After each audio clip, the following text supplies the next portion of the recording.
Okay, bear with me. I may be a little distracted while recording this because I'm currently waiting for a furniture delivery. I ordered a bookcase. I didn't specify on the order form, and I don't know if I could specify on the order form, I didn't check, that I want to deliver to the back door because that will be the easiest way to get it in, because then I only need to get it downstairs, where if it's delivered to the front door, I have to get it upstairs and then downstairs, and that's going to be hard to do by myself with a bookcase. Anyway, all of that is to say, if I keep looking over, it's because I'm checking the window to see if there's a delivery truck driving by. This is also kind of an impulsive video. I wasn't planning on doing this as a video. I was just gonna write it, and I have written it, and I will probably also post it. But why not do two versions of it? For some people want to read things, some people don't want to read things, so why not? These are my worst books that I read in 2025. Not all of them were published in 2025. All that is to say, I have my little list here. It's only 4 books long. I actually had a pretty good reading year. I'm actually going to do this in a different order than how I wrote it down. And I'm going to start with Spellfire,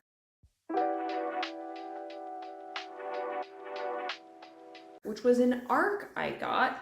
And this one is a little bit cheating because I DNF'd that book. Normally I would not include DNFs in a best or worst list because that just doesn't make sense to me.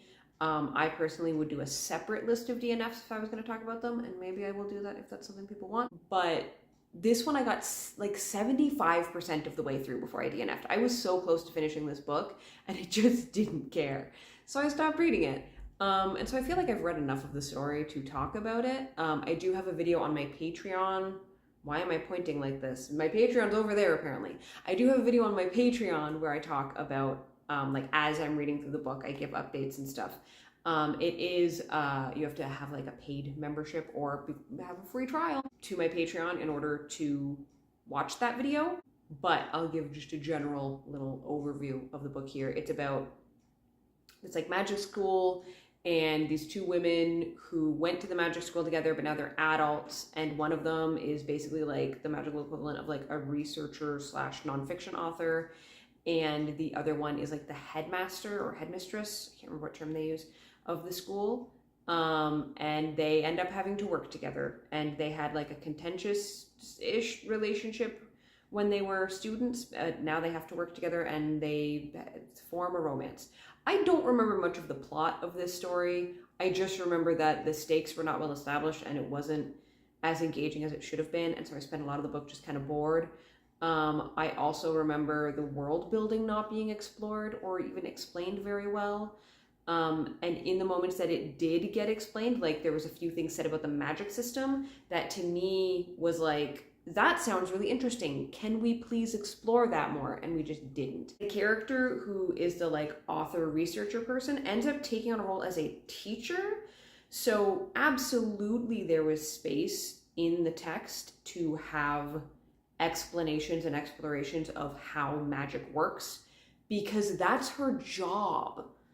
Is like, as a writer, she invents new spells basically. So understanding and exploring and explaining magic is literally her job, but it's just not done really in the text. So that was frustrating. The romance was also just like not there. They like didn't really have any chemistry. There were like sex scenes in the book, but like they weren't written well either. And the issues with the romance like also wasn't helped by the fact that neither of these characters felt like, I didn't feel like I knew them. I knew facts about them, but I didn't feel like I understood them. That's true of all the characters in this story. There were no characters who really felt vivid. And it just like that contributed definitely to the story just feeling very boring. And that's the biggest thing I can say about this story is I was just bored. That's why I stopped reading, because I was like, I don't care enough, and the world and characters and plot aren't interesting enough. The writing isn't good enough for me to want to keep reading. So I DNF'd it. The next book on this list is going to be an older release. I don't remember what year it was from. And it's a short story collection called Hex Life.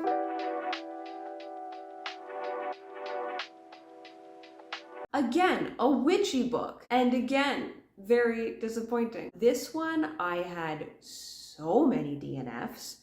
I had a lot of stories that were just very low rated, like I just didn't enjoy them or I didn't understand the point of them. And there were also a lot of stories that were just very middling and forgettable, which honestly on some level is a worse crime, because like at least a bad story, if it's memorable, at least it left an impression and I like have something to say. But a lot of these stories were just the literary equivalent of a shrug emoji. I just don't care. I have nothing to say. And it doesn't help that like there were, I think like 3 or 4 short stories in this collection that were part of a broader canon. So it was a short story based in another series. And so technically you could read them without reading the broader series, but like it was so apparent, like I only ended up reading one of them in full, but it was so apparent when trying to read them that like this is part of a bigger story that it was really distracting, and it like made it hard to enjoy the story because I'm like, okay, I know there's other things going on, like there's clearly stuff established between these characters that I don't know, and there isn't space in this short story to get into it.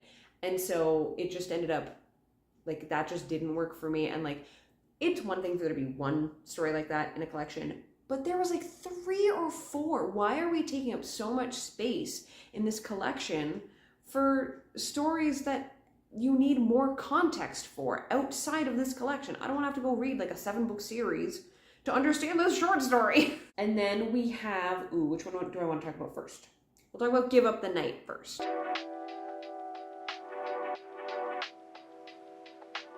Give Up the Night is the second and last book in the Dry Down the Moon duology by PC Cast and Kristen Cast. And it is a book that I knew I probably wouldn't like going into it because I didn't like Dry Down the Moon. I don't like PC Cast's work. I've never liked her co-authored work with her daughter. But it is a story that as I was reading it and I was seeing what the framing device for the story was, what the plot was going to be, I was like, oh, this is actually really interesting. This could be a very good book. So without getting too into it, basically for reasons, the characters have to move from one place to another place. And in that journey, they go through a series of trials, elemental trials.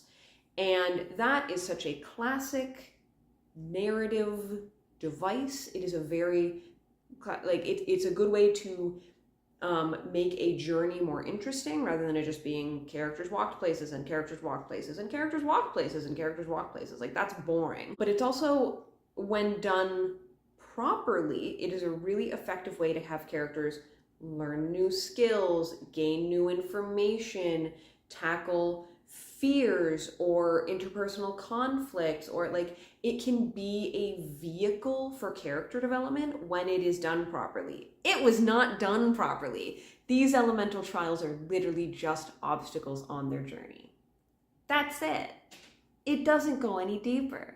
And there's lip service paid to the idea that like, oh, we went on this journey and we grew so much. But I'm like, where?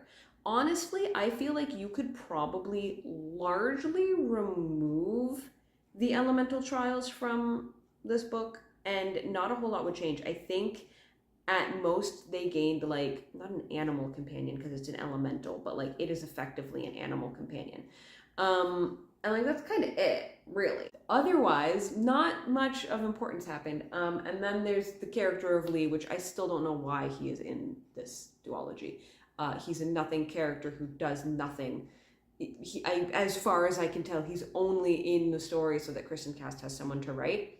You could remove Lee from the duology and lose very little. What I do wish the story had lost, especially in its final publication, because I read this as an ARC and I provided ARC feedback, I do wish the final version of this book had lost all of the misgendering of Ruby. Ruby is the only queer character in this duology. They are non-binary, and they were constantly referred to with she, her pronouns, even though everyone on page, including, you know, the fucking narrators, knew that they are non-binary and use they, them pronouns. So there was never any point in which it was justified for someone to refer to them with the wrong pronouns. It only happened because of bad editing and an author not paying attention to what she's writing. Last but certainly not least, is The Empress.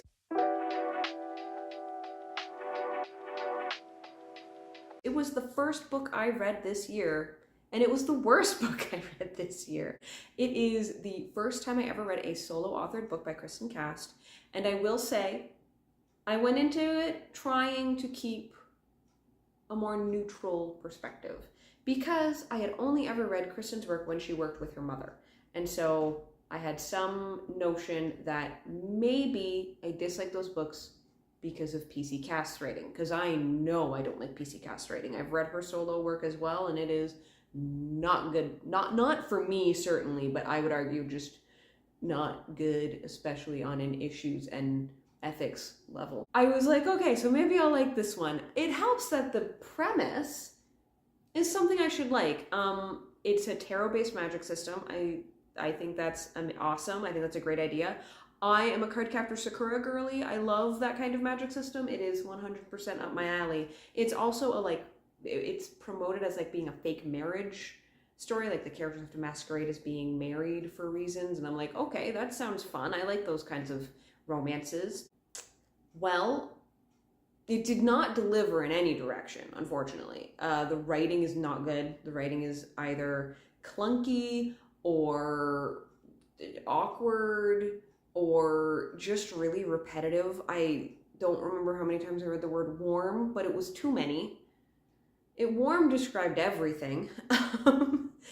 The characters are really flat or just hollow or just really annoying, like insufferable to read. Especially the main character, the character we spend the entire book in the head of. Hannah was terrible. And that, of course, also impacted the romance. There was no chemistry in the romance, but how could there be when neither of these characters have a soul? So the romance wasn't good either, and it's supposed to be a romanticy. So the romance is, supposed to be a main selling point.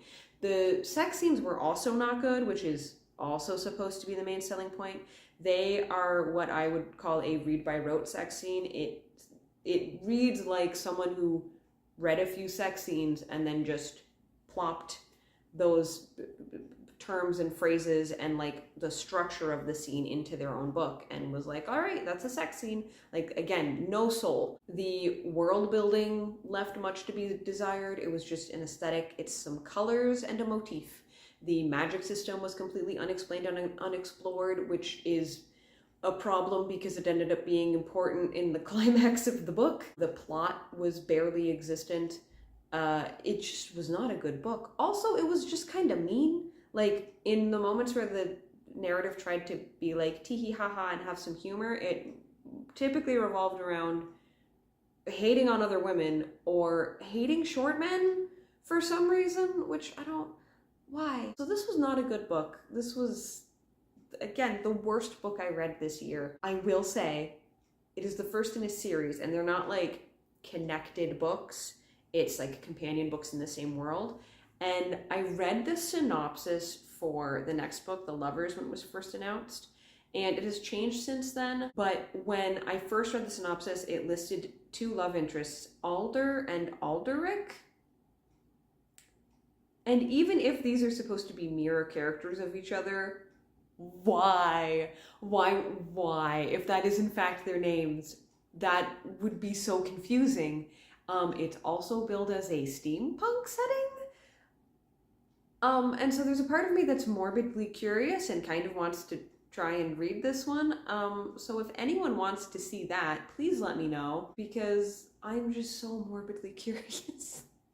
What are we doing? Also, the implication that this, I'm unclear if this is a male-male, female romance, because there are technically two love interests, but also I think the two love interests are technically the same guy, but like alternate versions of him, but also those are separate people within the context of this world building. So like it could, I don't know. But if it is in fact a male-male, female romance, I am curious about if and how this book may approach bisexuality as a bisexual woman.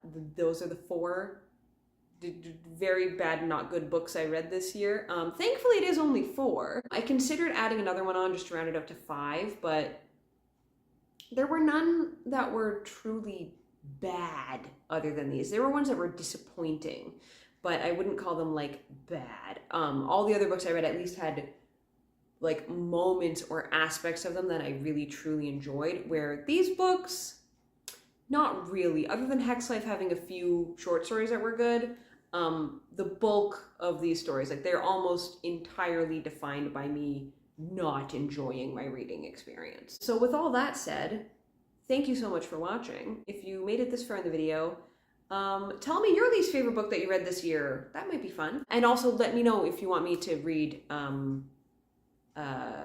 what is the name of that book? The Lovers by Kristen Cass. Let me know if you would be interested in seeing me read and review that next year. Thank you so much for watching, and I will see you in the next video. Bye!